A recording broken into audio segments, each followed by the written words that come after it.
сүйүүгө жигиттерби, кыздарбы туруктуубу деген маселеде мындай байкасаңыз,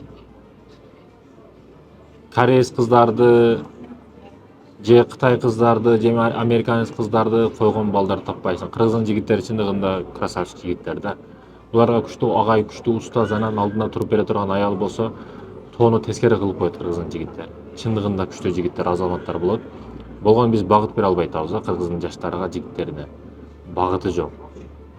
Багыты жок. Мен ошо багытсыздыктан, туңгуюктан, былчыктан, саздан чыгып келген адам катары чындыгында бүгүн агайлар, устаздар, теологдор өтө күчтүү иштешибиз керек. Биздин мойнубузда өтө чоң жүктөр бар. Бүгүн жаштарыбыз багытсыз, максатсыз калып атат. Биздин локтугубуздан, биздин шалакылыгыбыздан болуп атат бул нерселер. Врач өзүнүн ишин кылып атат, милиция өзүнүн ишин кылып атат, бирок биз устаздар, агайлар эмне кылып атабыз? Туура багыт бере алып атабызбы? Жаштар менен иштешип атабызбы? Бизнес жаатында, бул жаатта, ал жаатта жол көргөзө билип атабызбы? Колдошубуз керек жаштарды. Ар бир жааттан колдошубуз керек. Кыргыздын жигиттериге жетери жок. Кыздарыбызчы? Историяларга, баягы телеграммаларга, гуглдарга коюп алат кореец жигиттерди, Кытай балдарды, красавчиктерди, эч нерсеге жарабаган, бир күн көрбөгөн, квартирада балкондо саартан кечке телефон шупулап жаткан балдарды чачыны мындай кылып алып ошолорду коюп саартан кечке. Классика дүйнөсүнө кирип кеткен. Өзүнүн баягы Фермиун деп коет го. Рафе Эмунун түзүп алган да.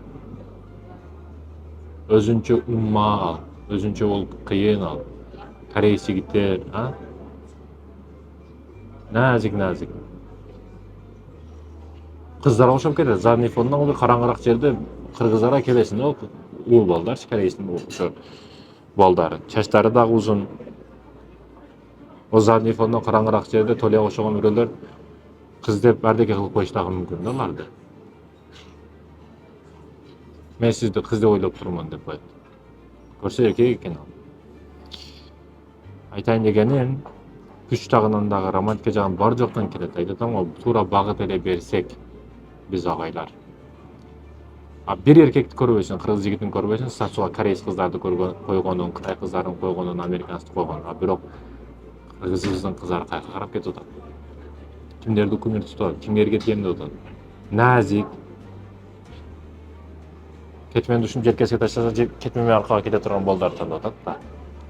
Эркек киши кичине толураак, кичине агрессивный, кичине мындай эркек болуш керек да. Андан эркек киши ар бир учурда ар кандай нерсеге даяр болуш керек. Миллионер болушка дагы даяр болуш керек. Дароо тыйынсыз копейкасыз көчөдө калып кетишке дагы даяр болуш керек. Такси кылганга, кетмен чапканга, дарак кескенге, оторгонго, бардык нерсеге психологик жактан даяр болуп калыш керек. Бул турмуш, жашоо секунд сайын өзгөртүп коет. Аллах Таала